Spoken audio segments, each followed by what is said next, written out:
हरिहंत सिद्ध सूरी उपाध्याय साधु सर्व अर्थ के प्रकाशी मांगलिक उपकारी है।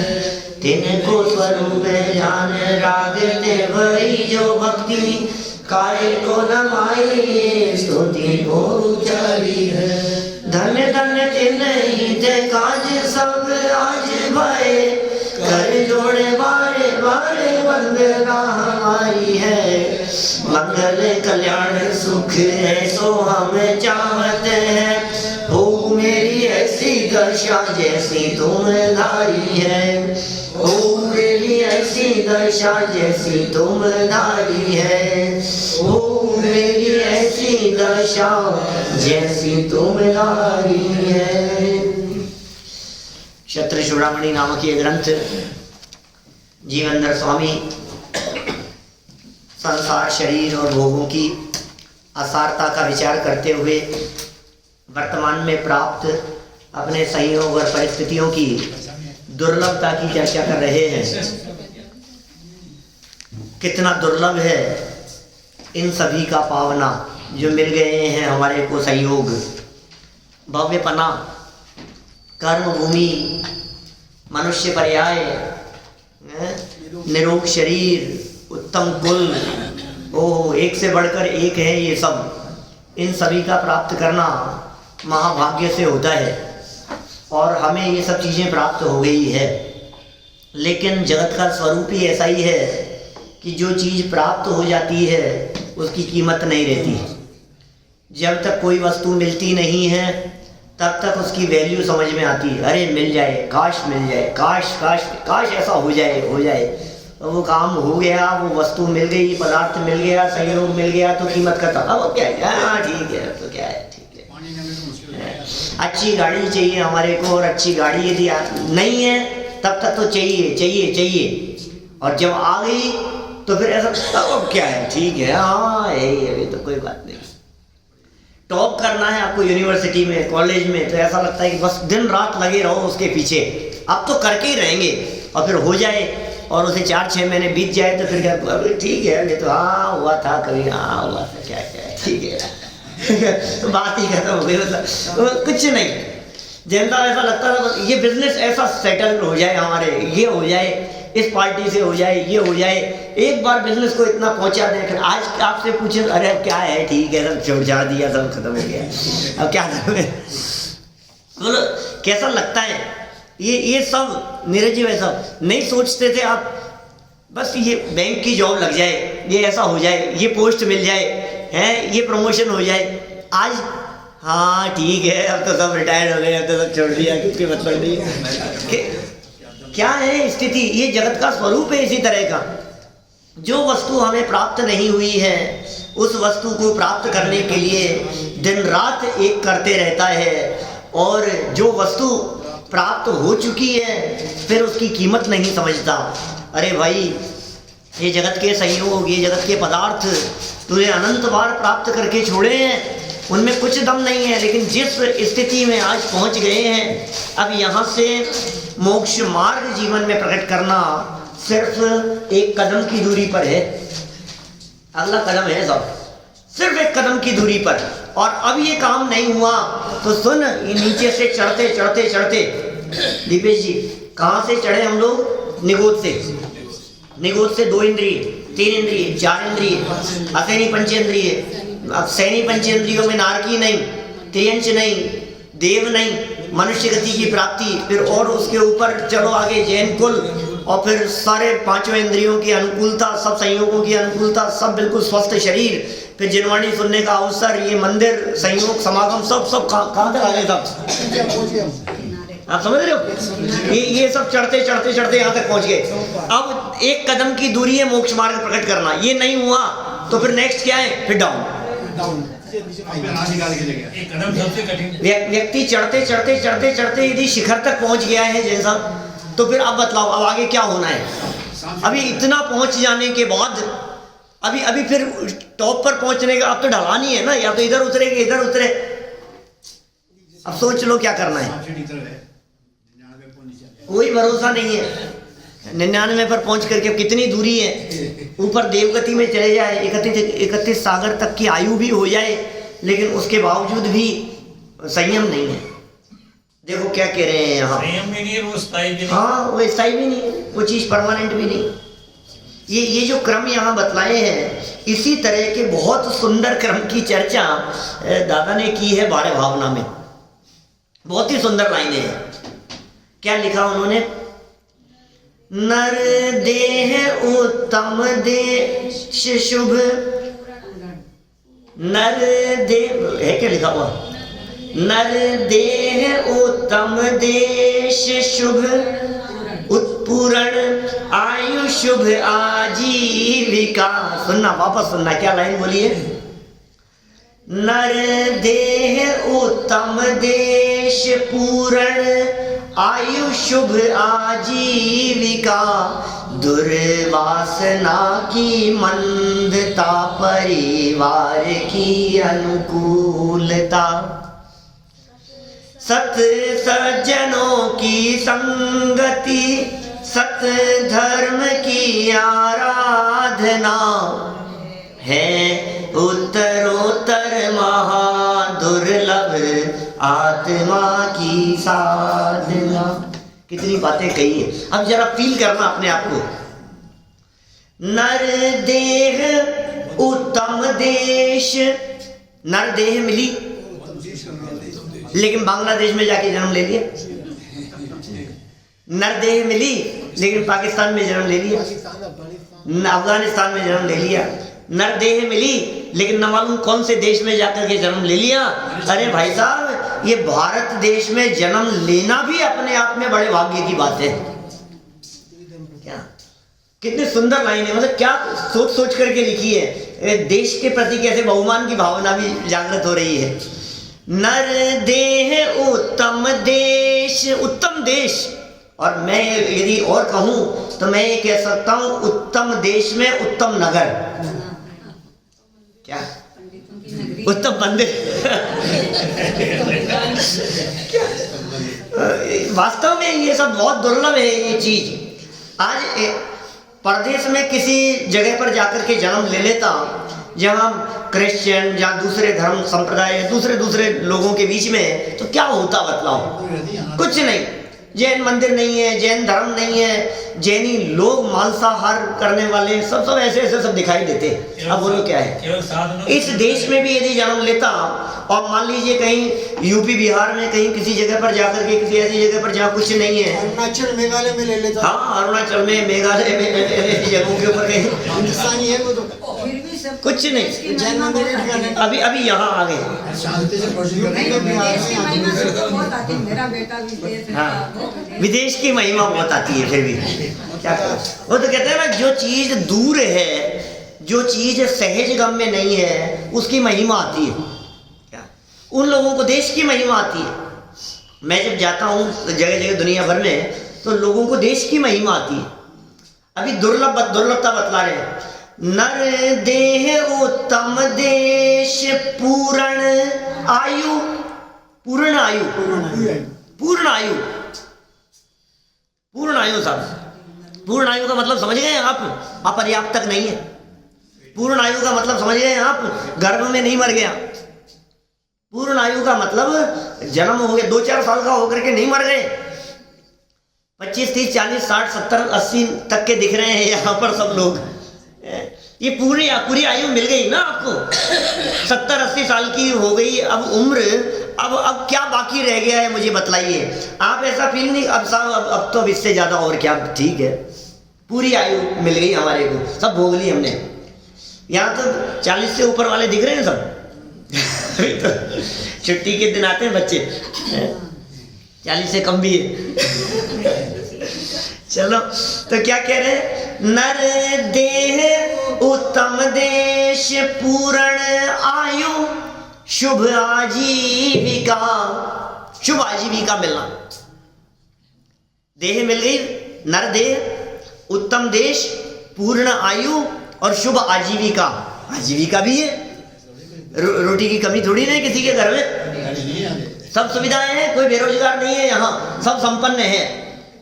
आयु शुभ आजीविका, और इतना ही नहीं, इतना सब कुछ मिल जाने के बावजूद भी दुर्वासना की मंदता, परिवार की अनुकूलता।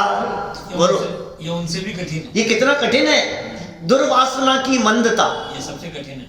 अंदर में खोटे परिणाम नहीं है, अंदर में खोटा भाव नहीं है, अंदर में अनिति अन्याय, किसी के साथ में धोखाधड़ी करने के विचार नहीं है। ये कितना दुर्लभ चीज है। ये बेईमानी नहीं है, आतंकवाद नहीं है, खोटे काम नहीं है, व्यसनों में लिप्तता नहीं है।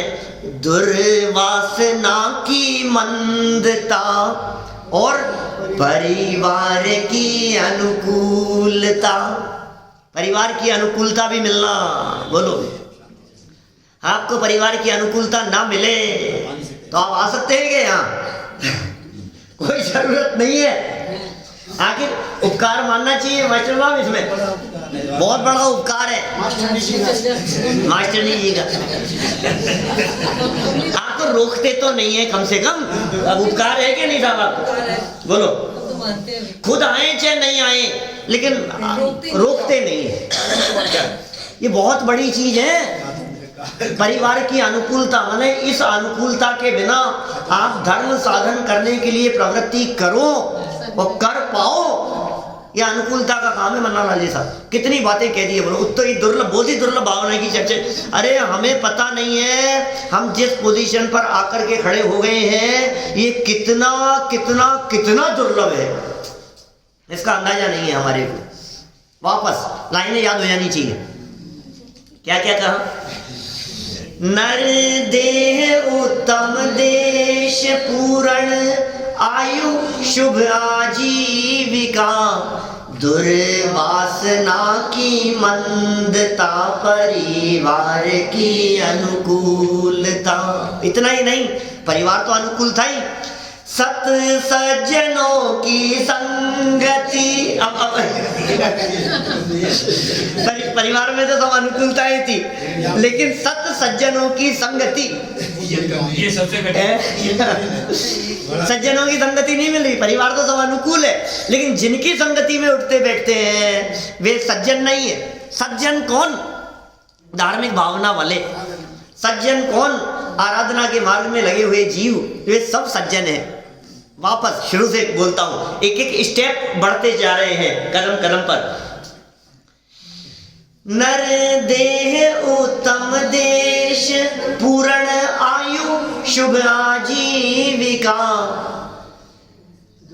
दुर्वासना की मंदता, परिवार की अनुकूलता, सत सज्जनों की संगति, सत धर्म की आराधना। अब सज्जनों की संगति भी मिल जाए आपको।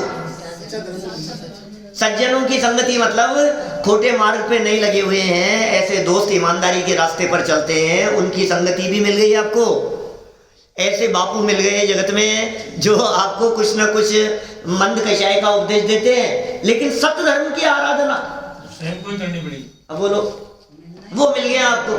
गांधी जी का समागम मिल गया आपको, इनका समागम मिल गया, विवेकानंद के सानिध्य में चले गए और मुरारी बापू के सानिध्य में, और जो भी सब हैं वो सब उनके सानिध्य में जाकर के अब आप कह रहे हो सत्संग में गए हैं, सब सत्संग में जा रहे हैं, सत्संग में, और झूमते रहता है व्यक्ति।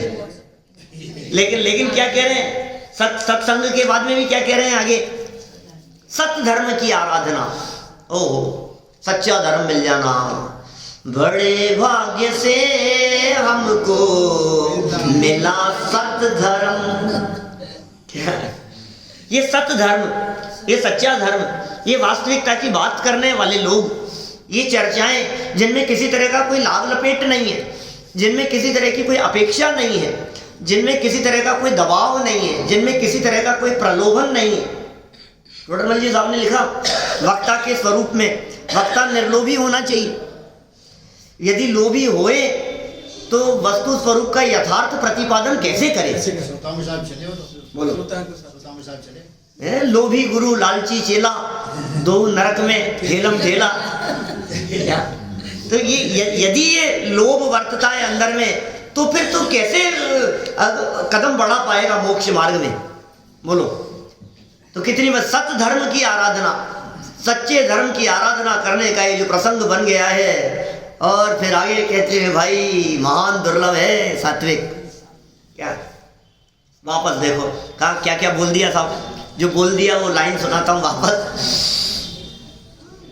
नर देह उत्तम देश पूर्ण आयुष आजीविका, दुर्वासना की मंदता परिवार की अनुकूलता, सत सज्जनों की संगति, सत धर्म की आराधना, है उत्तरोत्तर महादुर्लभ आत्मा की साधना। ये उत्तरोत्तर महान दुर्लभ है भाई, दुर्लभ से दुर्लभ है। इन सभी का पावन है, ये सब जो मिल गए हैं संयोग। हमें गर्व होना चाहिए अपने को। इसका चेहरा लटकता है, थोड़ा चेहरा मुड़ जाता है, अरे यार मैं भी कहाँ फंस गया यार, रात को ही नहीं खा पा रहा अरे कहाँ फंस गया, आलू प्याज नहीं खा पा रहा हूँ, अरे कहाँ कौन सी जगह पर जाकर के लग गया मैं लोगों के बीच में, मैं तो सब चौपट हो गया। अब सारी वो इच्छाएं तमन्नाएं सब खत्म हो गई, क्या क्या कर लिया यार, मन की मन में रह गई, मन की मन में रह गई। अरे भाई सुन, तो तुझे जो ये मिल गया है ये साधारण नहीं है, ये सबको नहीं मिलता है। क्या जिनकी किस्मत जागृत होती है उन्हें मिलता है, ये विचार ही उन्हें आते हैं। भली होनहार होती है तो ये विचार आते हैं। ये जिनवाणी सुनने का विचार आना भी अपने आप में बहुत भाग्य की बात है, बहुत भाग्य की बात है। ये चर्चाएं कान में सुनना, आपको विकल्प आना और रुचि पूर्वक उत्साह पूर्वक इस मार्ग पर बढ़ना, ये सब आपके भाग्यशालीपन की निशानी है। शाम के रोटियों की व्यवस्था नहीं हो और कह रहे हैं भाग्यशाली। इतना होने भी अटक क्या रहेगी, मिटेगी कैसे? मेरे बतला रहे हैं अभी धर्म तक बढ़ेगी आगे।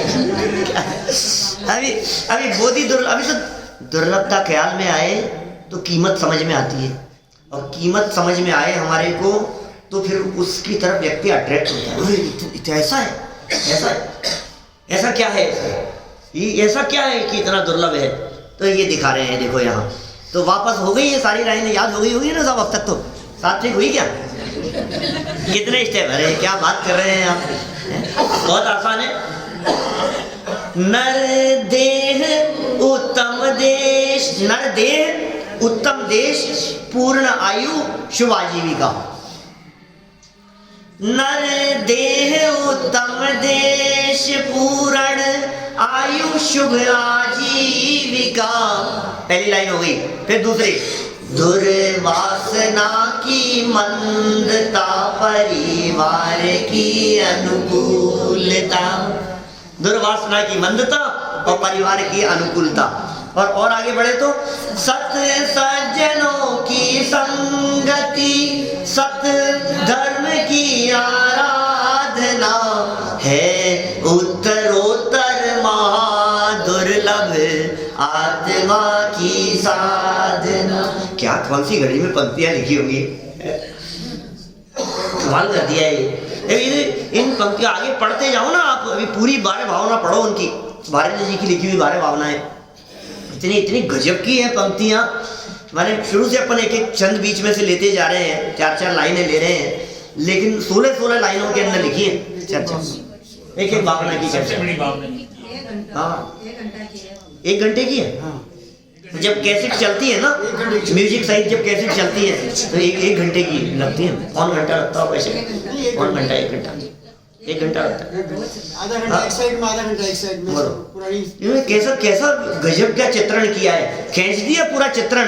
और हम इस जगह पर अपने आप को फिट करके देखते हैं तो हमें लगता है कि यार हम ही तो है ये जिनको ये सब मिल गया है। तो हमारे लिए लिखी है, हमारे लिए तो लिखी है, ये सब हमारे को मिल गया है चावड़ा ये सब। अपने को अपनी महिमा कम नहीं आनी चाहिए।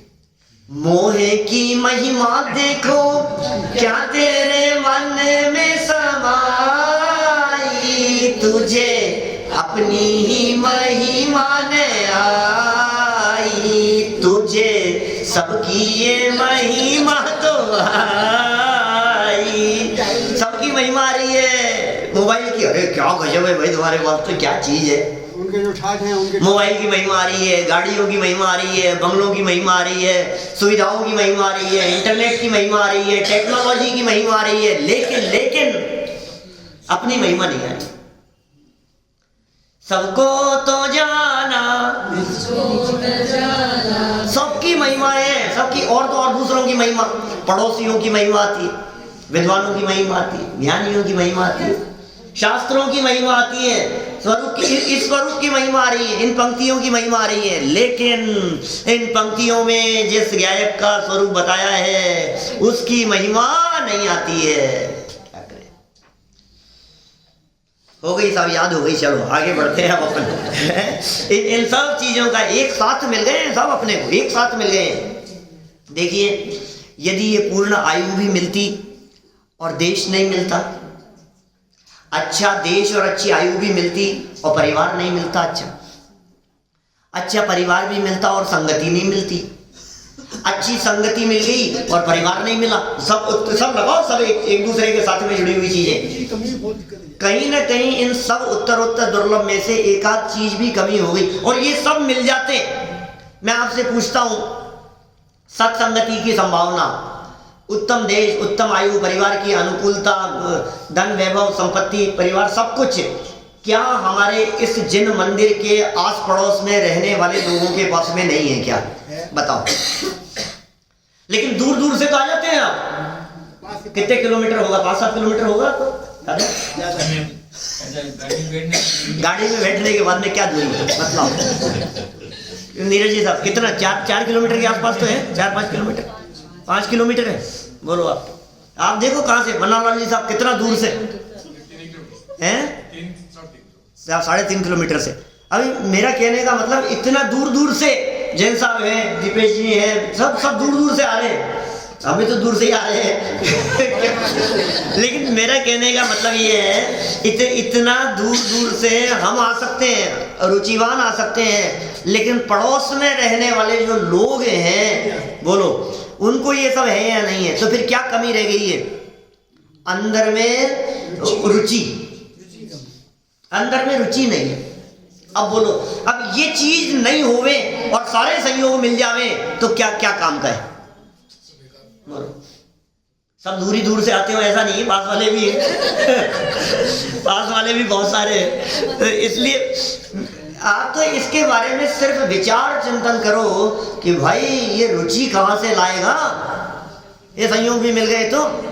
ये जीव कहता है कभी कभी ऐसा, हे भगवान बस मैं तो यहाँ से मर करके विदेश क्षेत्र चला जाऊं, शिवेंद्र भगवान के भाग में चला जाऊं, समूह शरण में वहां चले जाऊं, मैं उस जगह पर जाकर के जन्म ले लूं। कि सुन भाई, तू वहां जन्म भी ले लेगा तो ये रुचि कहाँ से लाएगा? अनेक बार जन्म लिया है, अनेक बार, कितनी बार तू विदेश क्षेत्र में जन्म नहीं लिया क्या तूने कभी? सब संयोग मिले, तीर्थंकर परमात्माओं की दिव्य ध्वनि सुनने के लिए भी गया, लेकिन वहां भी रुचि पर विषयों की होने के कारण लौट करके वापस चला आया। इसलिए ये दुर्लभ दिखा रहे हैं, पूरा का पूरा रह गया। देखिए आगे वाला श्लोक पढ़ते हैं, अभी सुनो जरा, पहली पंक्तियां तो अभी अपन ने यहाँ वादीप सिंह आचार्य देव की पढ़ी नहीं है, ये क्या झटका लगा रहे हैं। देखो आप पेज नंबर 545 पर श्लोक नंबर है 76, लाइनें कितनी गजब की कह रहे हैं। तदात्मन दुर्लभम गात्रम धर्मार्थम मूढ़ कल्पयताम भस्मने तो रत्नम मूढ़ कह स्यात् परोजन है। ओ क्या हो गया? हे मूढ़ आत्मा, हे मूर्ख, मूढ़ आत्मा माने मूर्ख होता है, मूर्ख अच्छा नहीं लगता अपने को। अभी तक तो आत्मन आत्मन कह रहे थे, ध्यान देना, क्या अभी तक तो क्या कह रहे थे? हे आत्मन, हे आत्मन, हे आत्मन, आत्मन कह रहे थे। अपने को भी थोड़ा सम्मान लग रहा था कि भाई हमारे को है सभ्य भाषा में कह रहे हैं। अब क्या कह रहे हैं? हे मूढ़ आत्मन, हे मूर्ख व्यक्ति, इसलिए दुर्लभ शरीर को धर्म के लिए संकल्प कर दे। ये दुर्लभ शरीर जो मिल गया है, इसका से संकल्प ले ले कि धर्म आराधना करेंगे, अब नहीं बर्बाद करेंगे, अब नहीं खोएंगे, अब नहीं भटकेंगे, अब बर्बाद करने के लिए नहीं है। मरे अनंत बार बिन समझे, बिना समझे मरे होंगे, ना समझी में बिताया होगा हमने काल, बिना समझे न मालूम कहाँ कहाँ भटके और किधर किधर दौड़ते रहे। अब जब समझ आ गई है तो अब भोगों में नाही फंसेंगे, निजानंद पाने। अब समझ में आ गई ना अब ये बात, अब गणित समझ में आ गया है ना, अब गणित समझ में आ गया। अब भी फिर वही नहीं भाई, अब नहीं, इसलिए कह रहे मूर्ख अब तो बंद कर दे।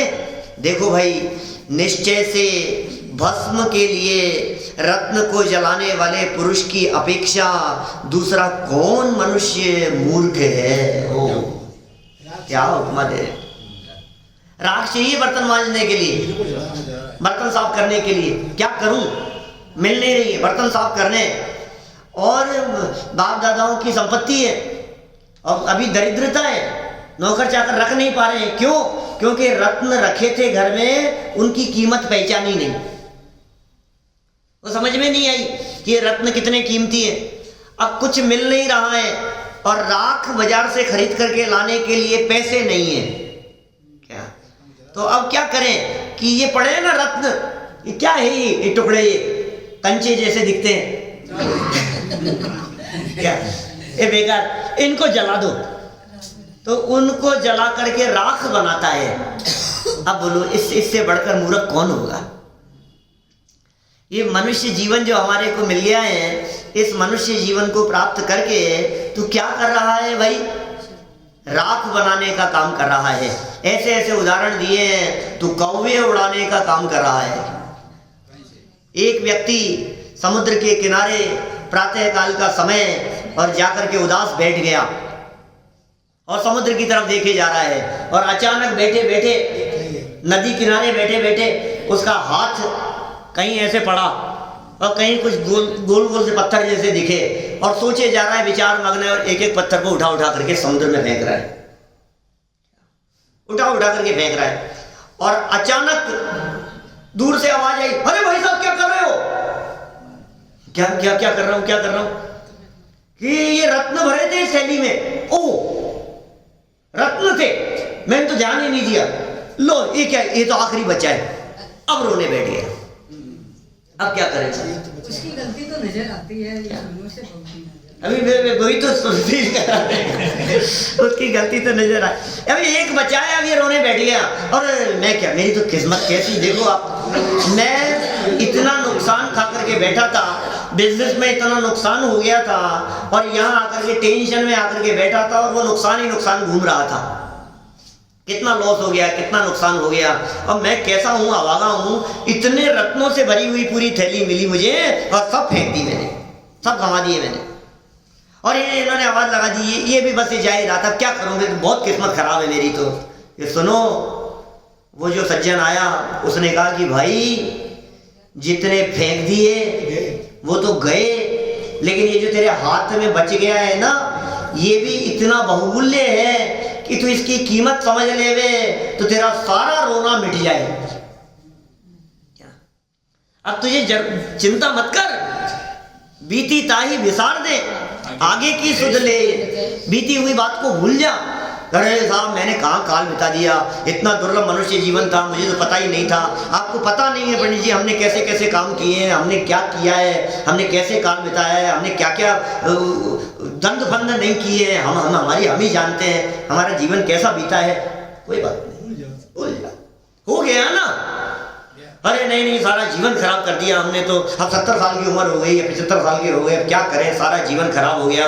हमने कभी जैन धर्म पढ़ा नहीं, हम तो पड़ोस में ही रहते थे, रोज लोग कहते भी थे, हमने तो कभी सुना नहीं, हम तो कोई बात नहीं, कोई बात नहीं।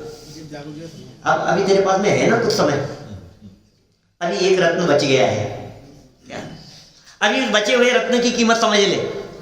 अभी ये जो बचा हुआ जीवन है, इसकी कीमत समझ ले तू।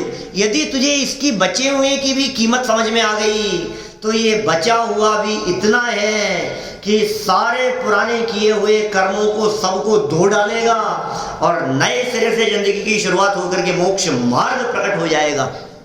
ये कीमत समझने वाली बात है। लेकिन काम क्या कर रहे हैं हम, वही बर्तन मांजने का काम कर रहे हैं, वही झाड़ू पोछा लगाने का काम कर रहे हैं। क्या करें, चक्रवर्ती सम्राट जैसी सामर्थ्य होकर के और उसे चिंता होए कि झाड़ू कौन लगाएगा, कि धिक्कार है तेरे चक्रवर्तित्व पे। इतना बड़ा सम्राट होकर के देखे ये तो क्या कह रहा है, तुझे क्या चीज मिल गई है? ये जिन धर्म, ये चिंतामणि रत्न के समान है, जो मांगो सो मिलता है। अरे मांगो सो क्या मिलता है? जन्म जन्मांतरों की सारी दरिद्रता मिट जाती है, सारे दुख मिट जाते हैं, और ऐसी अवस्था की प्राप्ति होती है जिसके बाद में दोबारा कभी दुख की संभावना नहीं रहती है। ऐसी चीज हमारे को मिल जाती है, ये मिल गई। मांग क्या मांगता है? क्या मांगे हुए भिखारीपन की वृत्ति, भगवान के सामने आकर के भोगों का भगत है। 2 रोटी मिल जाए, हे भगवान शाम की रोटी की व्यवस्था। मूर्ख क्या मांग रहा है तू? चक्रवर्ती जैसा सम्राट तेरे सामने आकर के कहे मांग भाई, मांगो मनोज जी, क्या मांगते हो बोलो, आज मैं बहुत खुश हूं आपसे, आप जो मांगोगे।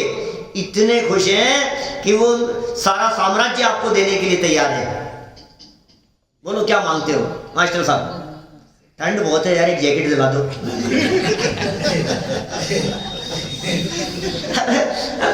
कल्पना करो जरा, ऐसी परिस्थिति बनने के बाद भी डिमांड क्या है? तुम्हारी सोच क्या है? उसके बारे में विचार करो। इतना सब कुछ मिल सकता है, क्या मिल सकता है?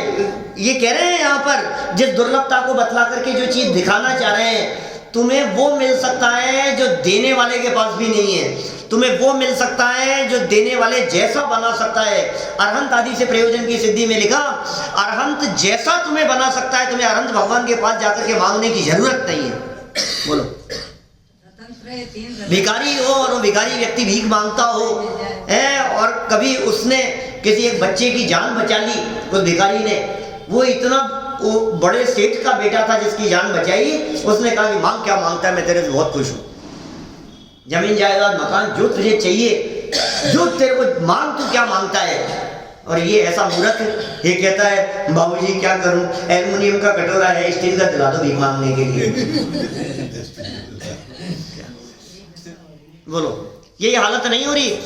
माने भिखारीपन की वृत्ति मिट जावे, ऐसा अवसर आया है। और इसकी वृत्ति वही है, मांगूंगा तो भीख, लेकिन थोड़ा स्टैंडर्ड बढ़ जाएगा, एल्युमिनियम की जगह स्टील के में मांग लिया करूंगा। क्या कह रहे हैं?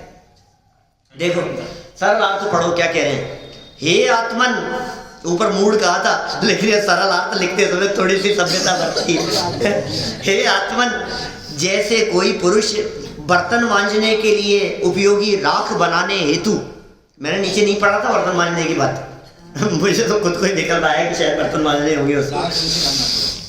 बर्तन मांजने के लिए, बर्तन साफ करने के लिए उपयोगी राख बनाने हेतु बहुमूल्य रत्नों को जलाकर उनकी राख तैयार करता है। ओहो, ये राख तैयार कर रहा है तो वह महामूर्ख समझा जाता है।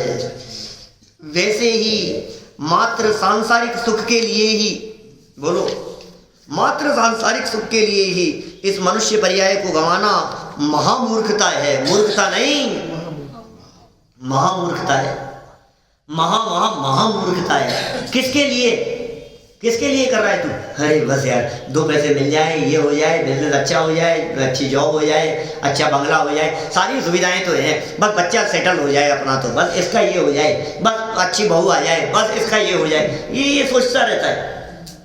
सब चीजें मिल जाने के बावजूद भी हमारी दृष्टि में आखिर क्या दिख रहा है? बस इतना, ये हो जाए, बस संतुष्ट है अपन तो, और क्या चाहिए अपने को? अब भाई साहब अपने तो बीत गए, देखो बस अभी बच्चे थोड़े से सही सेटल हो जाए, अपने को क्या करना है? हमने तो हमारा बीत गया, हमने वो से बिता लिया अपन ने, तो कोई जरूरत नहीं है।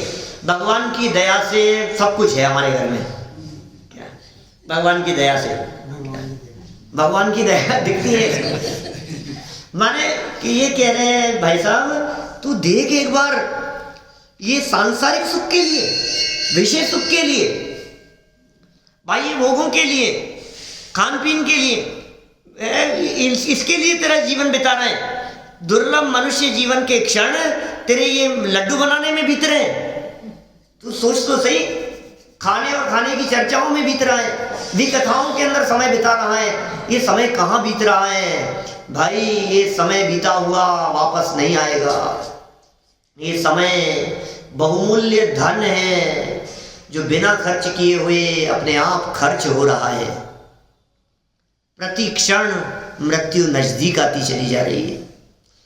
काल की काली घटा प्रत्येक पल मंडरा रही, किंतु पल पल विषय तृष्णा तरुण होती जा। कब सुनी थी ये लाइनें? महीनों पहले सुनी थी? कब कब की बात है? अनित्य अनित्य इन 12 भावनाओं में अनित्य भावी तो 11वीं भावना तक पहुंचे हैं हम। पहली भावना की जो चर्चा थी, हो सकता है महीना भर तो हो ही गया होगा, क्योंकि बीच बीच में गैप भी लगते रहे ना। ये अनित्यता, ये दुर्लभता यहाँ दिखा रहे हैं। ये सिखा रहे हैं यहाँ पर हमारे को सांसारिक सुखों के लिए मनुष्य पर्याय को गंवाना महामूर्खता है। समय नहीं। अब देखो पुराना इतिहास उठा करके देखो, महापुरुषों का जीवन चरित्र उठा करके 16 दिसंबर एक बार हो गया ना? हाँ, एक से ज्यादा हो गया। मतलब 16 जनवरी तो चल रहा है, 22 जनवरी है ना, सवा महीना हो गया। तो कितना देखो, आपको हम ये बतला रहे थे आपको, महापुरुषों का जीवन चरित्र उठा करके देखो। ये जो अभी मैंने कुछ बच्चों के लिए किए ना प्रवचन, गुरुकुल में जैसे प्रवचन किया, छात्राओं के लिए किया, वो अलग गुरुकुल चलता है, कंकुबाई श्राविकाश्रम चलता है, वहाँ स्पेशल वो सब यूट्यूब पे सुनते रहते थे लोग। बोले हमारी आप यहाँ आए हैं, ऐसा समागम अवसर कब मिलेगा, बालिकाओं को संबोधन करना है। छात्रावास चलता है, स्कूल चलता है, वहाँ जा करके तो उनको संबोधन करने गए। फिर वहाँ हुआ तो फिर एक छात्रावास गुरुकुल चलता है जहाँ छात्र पढ़ते हैं, वो दूसरी जगह। उन्होंने कहा कि हमारे छात्रों को संबोधन करने की, वहाँ इसी तरह की चर्चाएं की मैंने। आपने सुनी है? आप लोग भी सुनते हैं? बच्चों के लिए थी, लेकिन प्रेरणादायक बातें हैं। हमें कीमत नहीं समझ में आती है, हमें जो चीज़ मिल गई है उसकी। मैंने कहा सदाशिव दास जी यहाँ बैठ करके काम किया इन्होंने, सदाशिव दास जी कासलीवाल, रत्नाकरण श्रावकाचार्य की भाषा वचनिका लिखी उन्होंने, बहुत सुंदर काम किया। फिर बाद में अजमेर चले गए थे, फिर अजमेर जा करके वो वहाँ रहे। तो ये जो सदाशिव दास जी कासलीवाल हैं, ये राजघराने में जॉब थी इनकी, और इनकी तनख्वाह बढ़ाने के लिए ऑफर किया कि भाई तुम्हारी तनख्वाह बढ़ानी है। इन्होंने मना कर दिया, जितनी मेरी तनख्वाह है उतने में काम चलता है। कोई मिलेगा साहब ऐसा व्यक्ति जो कहेगा मेरी तनख्वाह मत बढ़ाओ? प्रसन्न कुमार जी सिटी साहब हो रहे, गजब व्यक्तित्व ये भी, जानते हो? परसों आए थे कि मैं नहीं था? अरे बहुत गजब व्यक्तित्व है उनका भी।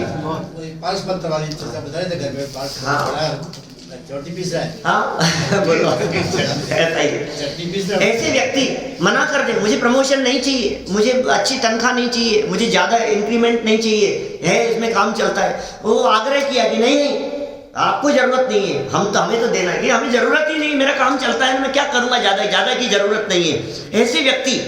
और फिर ज़्यादा आग्रह किया तो कहा यदि आप देना ही चाहते हैं तो फिर एक काम कीजिए, मेरी तनख्वाह मत बढ़ाइए, मेरा समय कम कर दीजिए, जो बचे हुए अधिक समय को मैं आराधना में बिता पाऊंगा, मैं स्वाध्याय अध्ययन तत्वाभ्यास के अंदर समय और अधिक लगा पाऊंगा। मेरी 8 घंटे की ड्यूटी है, 7 घंटे कर दीजिए, 6 घंटे कर दीजिए, 2 घंटे कम कर दिए, इतनी तनख्वाह बढ़ गई ना।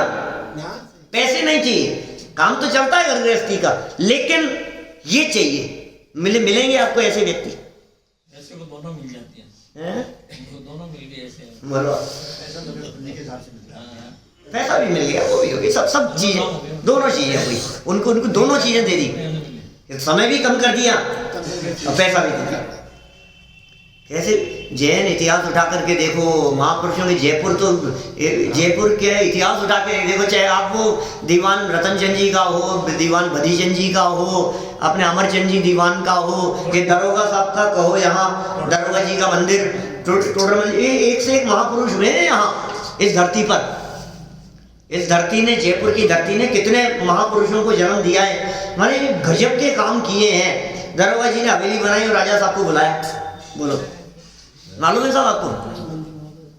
मन्नालाल जी साहब, यहाँ की बात कर रहा हूँ, ऊंचे कुएं पर जो दरोगा जी की हवेली है, वहाँ हवेली बनाई और उसका उद्घाटन करते समय राजा साहब को बुलाया और राजा साहब ने पलट करके कह दिया, क्या दरोगा जी हवेली बनाई है, कोई मंदिर बनाते तो आता।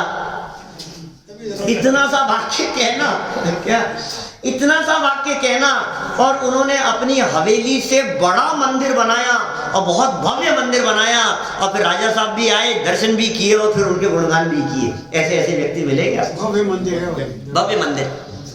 मकान तो सब बनाते हैं, रहने के लिए झोपड़ी तो सब बनाते हैं, क्या पशु भी बना लेते हैं, पक्षी भी बना लेते हैं, चिड़िया कबूतर भी अपने रहने के लिए झोपड़ी बना लेते हैं। उसमें क्या दम है?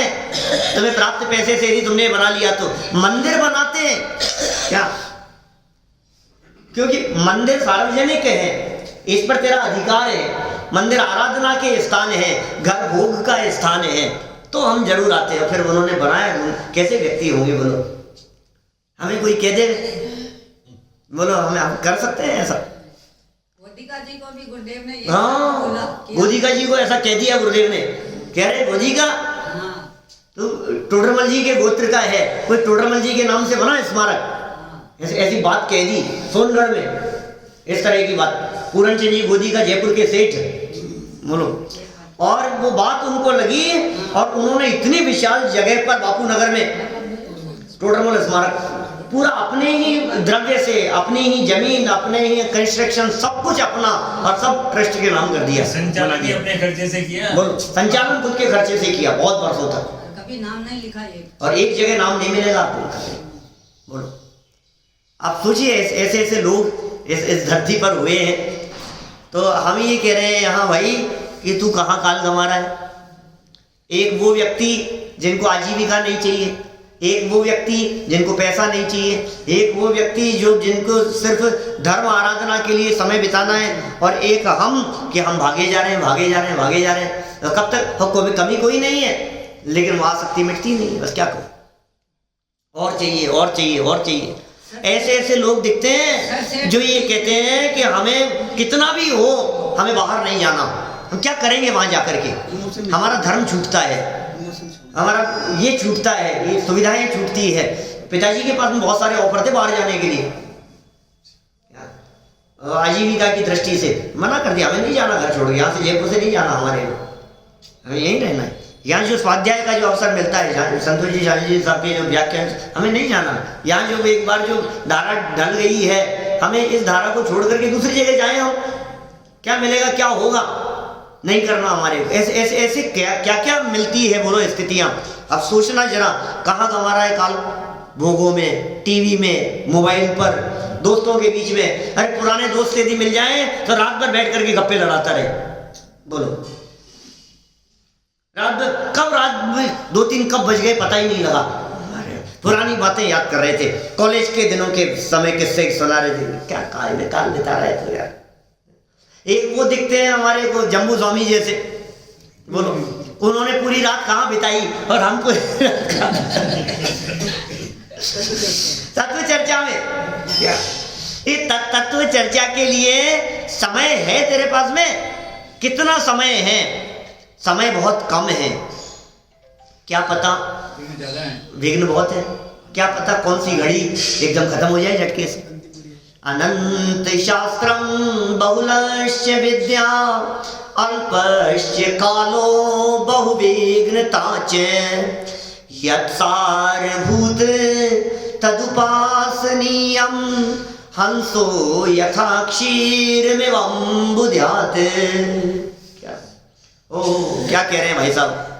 अनंत शास्त्रम, शास्त्र अनंत है, अनंत शास्त्रम, और बहुलश्च विद्या, विद्या बहुत है, शास्त्र अनंत है, कोई अंत नहीं है, विद्या का कोई पार नहीं है। अल्पश्च कालो, काल थोड़ा है। कल आए थे ना हमारे विद्यार्थी, शास्त्रीय विद्यार्थी, फिर भावनाएं जीवन समर्पित करने वाले काम है। साहित्य भंडार खोल करके देखा हमने, यहाँ के पुराने ग्रंथ थोड़े से उन्होंने देखे, फिर वहाँ चले गए। तो उन्होंने कहा भाई साहब कब समय है आपके पास में? हम तो यहाँ आकर के 2-4 महीना लगे रहे इस काम में, हम तो 2-4 साल देने के लिए। एक ने तो ऐसा कही हमारे विद्यार्थी ने, उसने कहा कि मेरी तो भावना ये है कि अभी उम्र 17 साल है, 16 साल अभी उम्र है, 16-17 साल, और मेरी तो भावना है कि 5-7 साल दिन रात एक करके सिर्फ इसी में लगा, ऐसी भावना वाले लोग।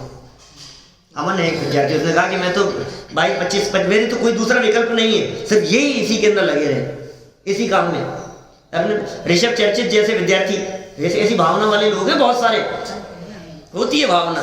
भाई टोडरमल जी ने क्या किया बतलाओ, नहीं जीवन समर्पित किया, सब जैन कुमार जी ने मना कर दिया, बोलो शादी नहीं करेंगे हम, यही हम एक ही काम करना है हमारे को। ऐसे लोगों के माध्यम से होते हैं काम भाई साहब। आप ये जिन विद्वानों ने काम किए ऐसे थोड़ी ना हो जाते हैं। हम कहते हैं विद्वज्जनैव जानाति विद्वज्जनस्य परिश्रमम् न ही वंद्या विजानाति महति प्रसव वेदना। नीतिकारों का श्लोक है कि जन्म देने की जो वेदना है वो वंध्या नहीं समझ सकती है, विद्वान लोग ही विद्वानों के परिश्रम को समझ सकते हैं, कितना परिश्रम होता है याद करने में, तैयार करने में, लिखने में, लेखन कार्य में, संपादन कार्य में, उनमें कितना कितना कितना उन जीवन लगता है, परिश्रम होता है। ये वही समझते हैं जो करते हैं। तो करो तो पता लगे, ये तो क्या क्या पता लगता है। ठीक है, ये जो नाम लिखे हैं ये क्या काम कर गए हैं ये पंडित जयचंद जी छावड़ा साहब। सोचो आप 65 साल की उम्र में उन्होंने लिखना चालू किया, 90, 92, 95 तक भी लिखते रहे। 65 साल की उम्र के बाद में, यहाँ तो 65 साल के व्यक्ति को कहो तो कहता याद ही नहीं होता, बुढ़ापा आ गया, तो बचपन में हो जाता था, उम्र बहुत हो गई है। ये काम किए इन्होंने। तो अभी अनंत शास्त्रम बहुलश्च विद्या, और काल कितना है तुम्हारे पास में, समय कितना है बोलो कि नहीं साहब अभी तो है। कितने साल है, कितने साल है साहब छावड़ा जी साहब, कितने साल है? 20 मान ले बोलो पिताजी कितने हैं? नहीं भरोसा नहीं है तो ठीक है, वो तो आपने विकेट उड़ने की बात कह दी विकेट कभी भी उड़ जाए, लेकिन अभी लगता है ना अभी तो 10 साल तो कम तो है, अभी इतना तो है। क्यों सर काम नहीं करेगा, क्यों सर नहीं आप बोलिए। 10-1 साल तो अभी तो क्या है, उम्र 75 के आसपास होगी तो 10-15 तो है कम से कम, इतना तो मान करके चलो, ऐसा लगता है ना हमारे। लेकिन भाई यदि तुम्हारे पास में 10-15 साल भी हैं क्या साहब, तो उन 15 सालों में आधा समय तो सोने में चला जाएगा, 50% तो सोने में चला गया। अब जितना समय बचा उससे आधा समय, मैंने समझो 24 घंटे का दिन है तो 12 घंटे तो रात्रि सोने में चलेगी, ऐसा मान लो। अब बचे 12 घंटे, आधा रह गया। अब बचे हुए 12 घंटे में से 6 घंटा अभी तो, क्योंकि आजीविका दिखती है, काम दिखते हैं लोगों के, तो 6-8 घंटा तुम्हारी आजीविका में चला गया। 12 और 6 18, 12 और 8 20, क्या 7-8 घंटा बने, 20 हो गए। अब बचे 4।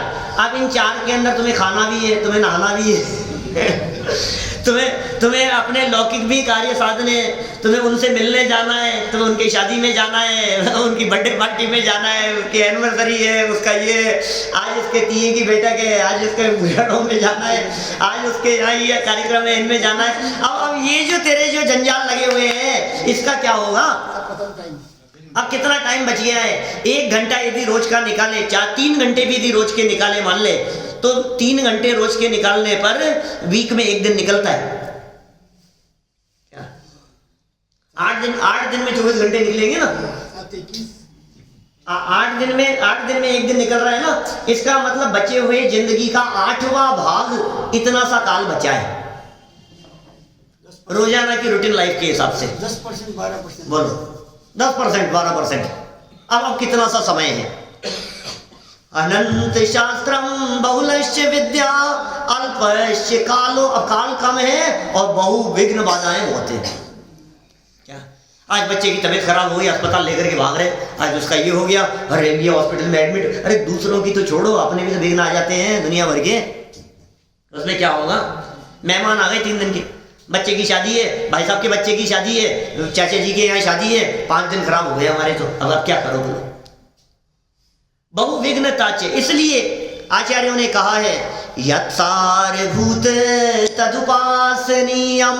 अरे भैया, इसलिए जो सारभूत है उसकी उपासना करो।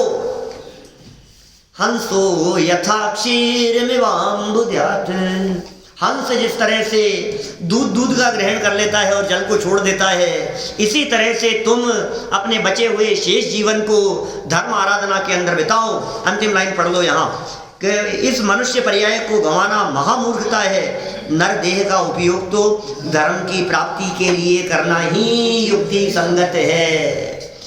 इस नर देह का उपयोग किस लिए करना? किस लिए करना?